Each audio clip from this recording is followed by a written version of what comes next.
Dios lo bendiga. Bueno, es cierto lo que dice el pastor. Creo que si hay que honrar primero a alguien es a nuestro Padre Celestial, que está sobre todas las cosas. Y no podemos descartar también lo que marca muchas veces nuestro corazón en casa, con nuestra propia familia. Si hay algo que me tocó mucho el corazón hoy también, pasamos con mi esposa por el cementerio y había muchísimos autos. Y era gente que estaba también saludando a sus papás que ya se fueron, ¿verdad?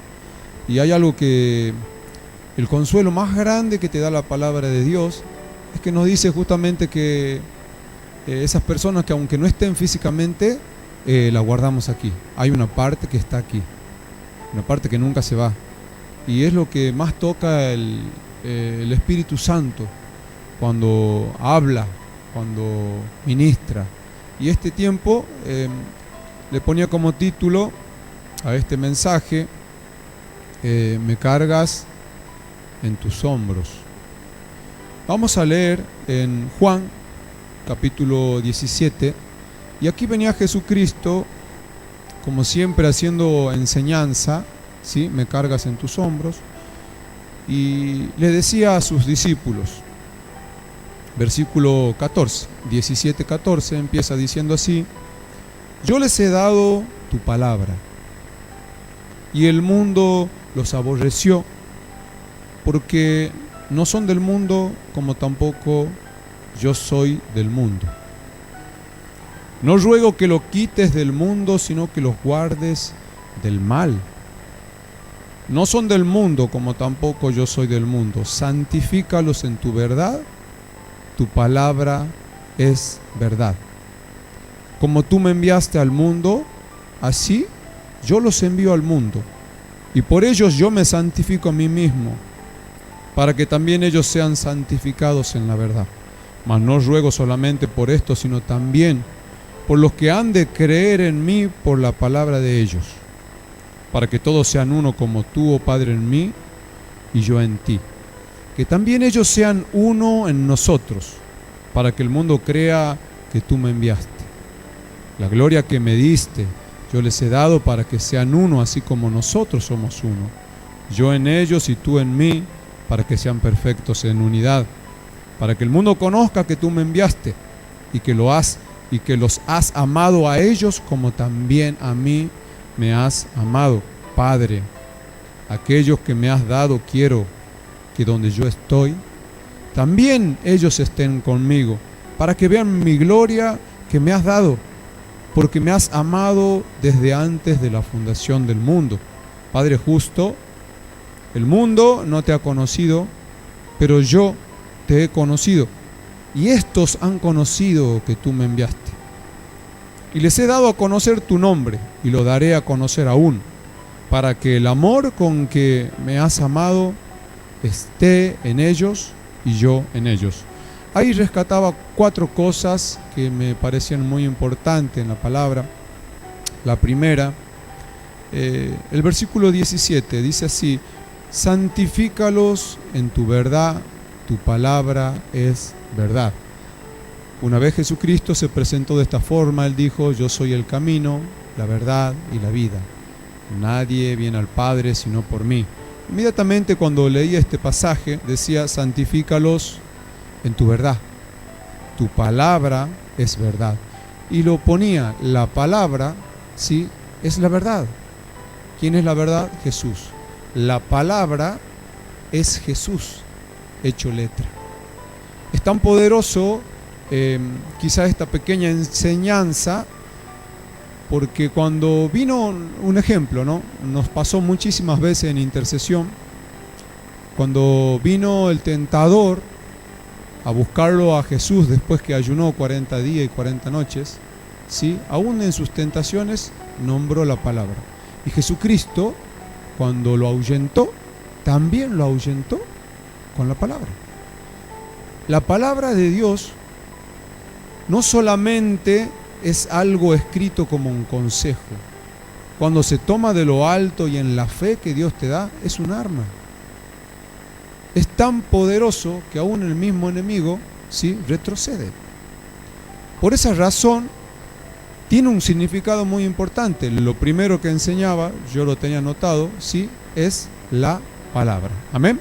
Segundo, leemos versículos 18 y 19, dice: como tú me enviaste al mundo, así yo los he enviado al mundo, y por ellos yo me santifico a mí mismo, para que también ellos sean santificados en la verdad. Y había algo especial. La segunda parte justamente lo tenía escrito, lo ponía: mi santificación. ¿Qué propósito guarda el que uno quiere estar bien delante de Dios? ¿Qué propósito guarda el esfuerzo que necesita cada hombre en medio de sus luchas, en medio de sus crisis, en medio de sus debilidades, para mantenerse santo? ¿Qué propósito hay? Muchas veces lo hacemos por las necesidades que nos rodean, por el hecho de vencer en alguna prueba, en alguna lucha, por querer conquistar algún pedido, alguna necesidad de oración. Pero acá el Señor Jesucristo nombraba algo que también guarda el corazón del hombre. Él decía así: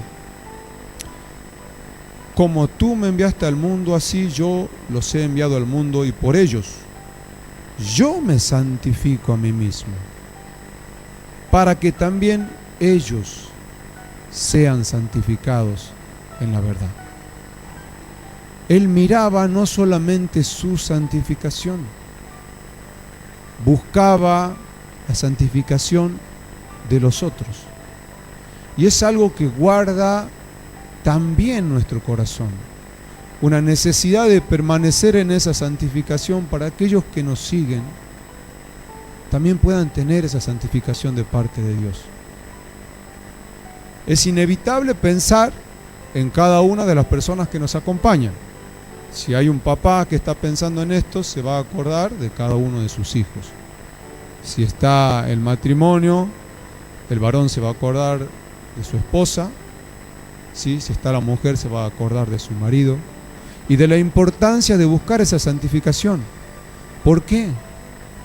Porque es necesario que aquellos que están a nuestro lado también reciban lo que Dios tiene, no lo nuestro. Igual que nosotros no necesitamos los de los hombres, necesitamos de Dios. Amén. Amén. Lo tercero, decía versículo 22: la gloria que me diste yo les he dado, para que sean uno, así como nosotros somos uno. Y ahí nombraba algo especial, ¿sí? Dice el versículo 23: yo en ellos y tú en mí, para que sean perfectos en unidad, para que el mundo conozca que tú me enviaste y que los has amado a ellos como también a mí me has amado. Ahora esa parte nombraba lo tercero que venía marcando, la unidad. Pero en esta unidad, lo primero que me acordé, hacía una representación, ¿sí? Porque nombraba a Jesucristo, decía yo en ellos, ¿sí? Y se ponía él en primera persona, yo en ellos, en las personas, ¿sí? Y tú en mí. Entonces yo ponía tú, yo, ellos. ¿Vamos bien hasta ahí? ¿Van haciendo la gráfica? Hagan una letra grande, tú, Dios el Padre, yo, Jesús, ellos, nosotros. Primeramente lo escribí así, y después medité un poquito en la palabra porque lo iba repitiendo una y otra vez, y ya no me cerraba el hecho de ponerlo a Dios, a Jesús y a nosotros, porque la palabra de Dios dice yo en ellos. Y ahí me vino el templo de Salomón a la cabeza. Y el templo de Salomón estaba constituido por 3 partes, ¿sí? En el medio, un lugar cubierto con un velo llamado el lugar santísimo, que solamente entraba una vez al año el sumo sacerdote, no podía entrar si no era por haciendo sacrificio, pidiendo perdón él por sus pecados y los pecados del pueblo. Ese lugar adentro, el lugar más santo, afuera, cubierto con otro velo, el lugar santo, donde hacían los sacerdotes el servicio del santuario, y por fuera, la tercera parte, ¿sí?, el patio exterior. Inmediatamente me di cuenta que es esa la referencia. No es 1, 2 y 3, sino es uno dentro de otro y dentro nuevamente del otro. ¿Sí? Y ahí nombraba que cada uno de nosotros lo tiene a Jesús. Y al tenerlo a Jesús, lo tiene al Padre. Y esa es la unión perfecta. Esa es la más grande unidad que pueda mostrar el cielo en nuestros corazones. Hablaba justamente yo, Jesús, en ellos.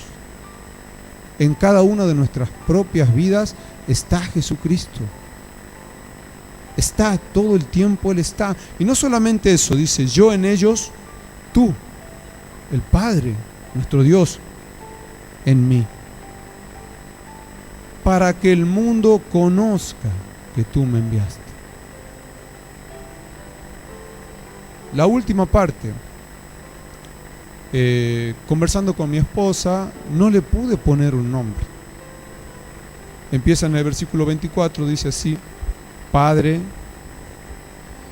aquellos que me has dado, quiero que donde yo estoy, también ellos estén conmigo, para que vean mi gloria que me has dado, porque me has amado antes de la fundación del mundo. Padre justo, el mundo no te ha conocido, pero yo te he conocido. Y estos han conocido que tú me enviaste. Y les he dado a conocer tu nombre y lo daré a conocer aún, para que el amor con que me has amado esté en ellos y yo en ellos. No es extraño que la palabra de Dios siempre, hermanos queridos, te va a llevar a pensar en esto que Él puso a través del Padre, del Hijo y del Espíritu Santo, en lo que hace diariamente en nuestro hogar, en nuestro papá, en nuestra mamá, en los hijos. No es extraño que cada vez que estemos hablando de esto, te relacione a algo sucedido en casa. Inmediatamente me acordé, si ustedes leen en este último pasaje, ahí está dando un ejemplo Jesús. Está hablando justamente de cómo Él conoce al Padre. Cómo Él conoce verdaderamente a Papá, a nuestro Dios. Y Él nos ha dado ese conocimiento a nosotros, primeramente conociéndolo a Jesús. Saco un poquito la palabra. Vamos a terminar con Juan capítulo 5. Les voy a contar una historia. ¿Por qué el título del mensaje? Me cargas en tus hombros. Siempre me hacen burla en casa mis hijas, porque dice que yo cuento la misma historia todas las veces y la cambio. Así que gracias a Dios que no están para corregirme. Espero ser lo más correcto posible. Les cuento, cuando era chico, creo que tenía como 11 años, mi papá siempre se destacó por ser muy deportista. De ahí sacamos nosotros también. Aquí está mi hermano, él también es, aparte de que en su época también fue muy deportista. Y mi papá tenía un estado físico envidiable, aún enfermo y todo, hoy lo sigue teniendo. Y yo siempre lo miré con ese aire de héroe. Mi papá algunas cosas. Él era soldador, carpintero, pintor, trabajó cortando el pasto, herrero, pintamos piletas con mi papá, hicimos canchas de tenis. Y yo siempre me acordé, y la figura de él es que mi papá hace todo. Cuando era chico él me enseñó a desenllantar las bicicletas y parchar. Y así me enseñó a usar el machete, a cortar con tijera, a pintar, a lo que ni se imaginen. ¿Cómo será que eso quedó de generación? Mi sobrinita, la Cucú, ella le dice a su mamá, cada vez que se rompe algo en la casa, llama a los cachos que él arregla todo. Yo digo, ¿qué debe pensar la criatura? Un día, cuando tenía 11 años, mi papá, en ese estado físico que él tenía, yo lo veía de chico, lo veía Superman. Entonces él me decía, hagamos carreritas. Desde chico me hacía carreritas. Nunca le pude ganar, pero como yo ya tenía 11 años, yo pensaba que esta vez sí le ganaba. Y salimos corriendo desde la casa de mi abuelo y estábamos yendo a mi casa, donde vivíamos antes. No sé, calculo que eran como 3 kilómetros. ¿Puede ser, Juan? Sí, más o menos. ¿Y qué hice yo? Bueno, desesperado, salí corriendo, disparando. Nunca había corrido de tal forma, digo, le voy a ganar a mi papá. Y corrí quizá 1 kilómetro y me empezó a doler aquí. No sé si a algún deportista le pasó ese dolor abajo de las costillas. Creo que le dicen que te cortaste, ¿no? No me podía mover y que dejé de correr cada vez más despacio, empecé a caminar. Después ya no podía ni caminar y miraba para atrás todo el tiempo. Y seguía, ya no daba más, y miraba y lo vi a mi papá que venía. Y se venía y ya no daba más. Ya no podía ni caminar y mi papá venía corriendo. Y cuando estaba cerca mi papá, empieza así, textual. Corriendo él.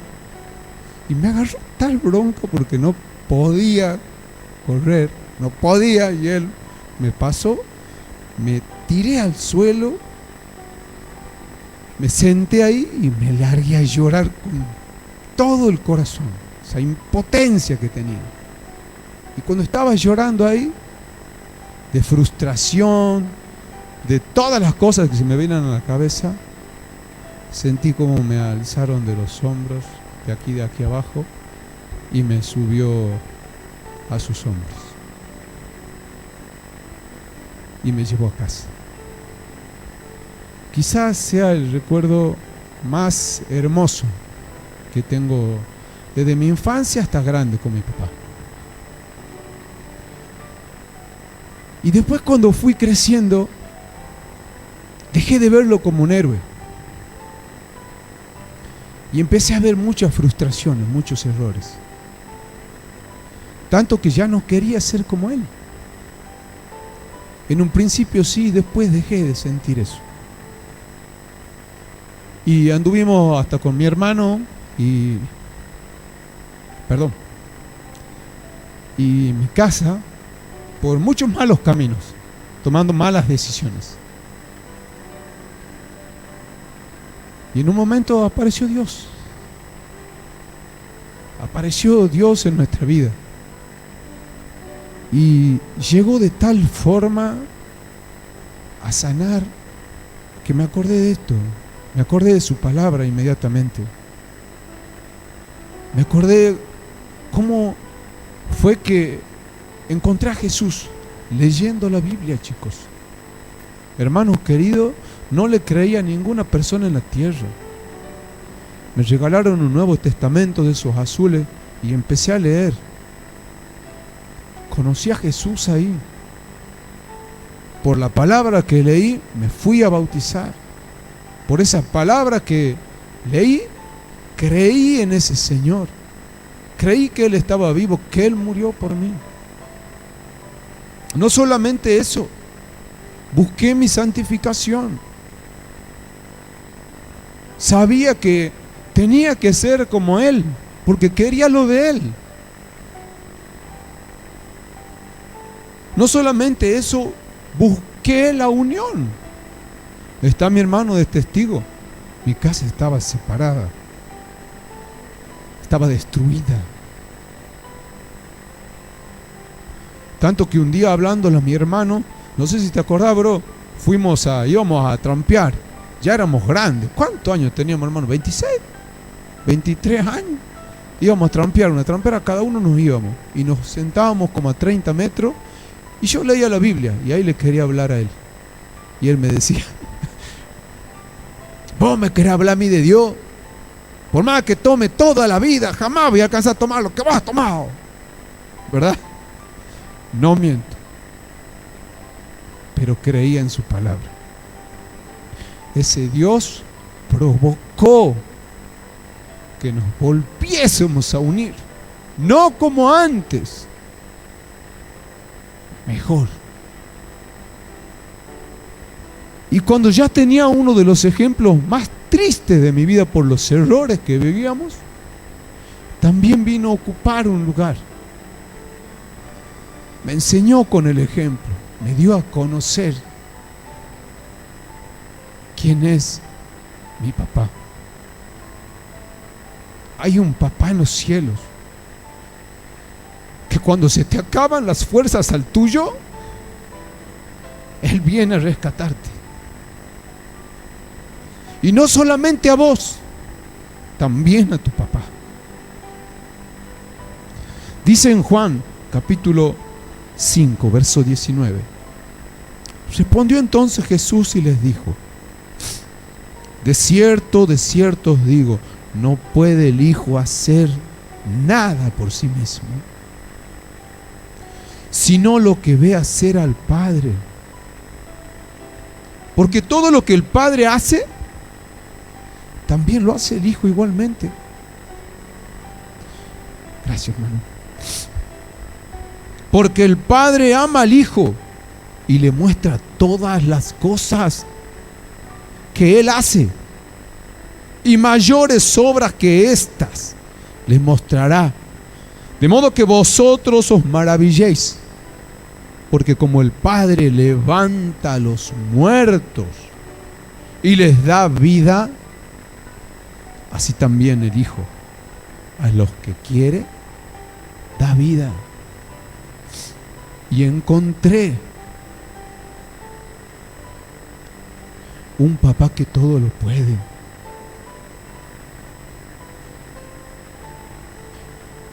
Un papá que me enseñó que no importa cuán grande sea el problema,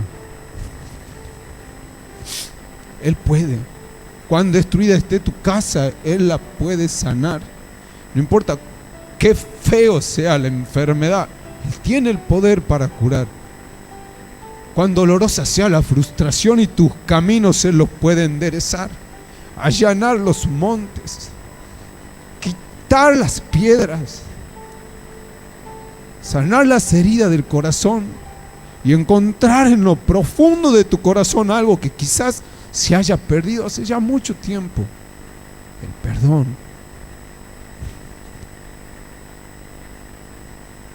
Dios vino a sanar. Dios vino a perdonar. Dios vino a amar, a completar, a restaurar. Y ese Dios me ayudó a perdonar y a mostrarme que los errores que yo veía, también yo los tenía. Y el mismo que me perdonó a mí, también lo perdonó a mi papá. ¿Alguien lo cree? Amén. Le quiero guardar algo en su corazón. Le decía a un hermano, quizá el título no tenga algo que ver con lo que leímos en Juan,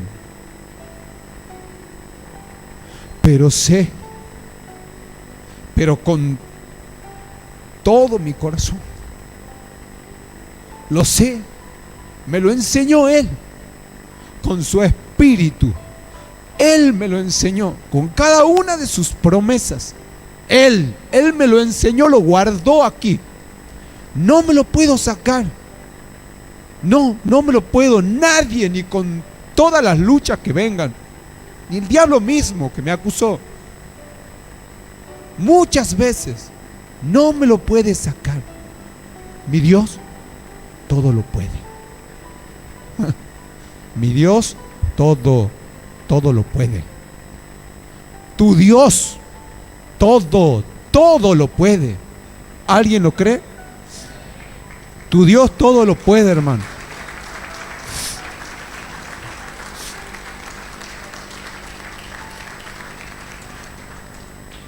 No saque nada, no piense que hay algo que no puede. Sí lo puede. Sí lo puede. Ese es tu papá. Y en el momento que te sientas frustrado, que estés llorando, como si fuese que las cosas no vas a poder, que de esta no vas a salir, que te sientas solo, que estés dolorido, que ya no aguantes más, te aseguro, va a venir tu Dios, te va a levantar por los brazos, te va a poner en sus hombros y te va a sacar en victoria, en el nombre de Jesús. ¿Alguien lo cree? Amén.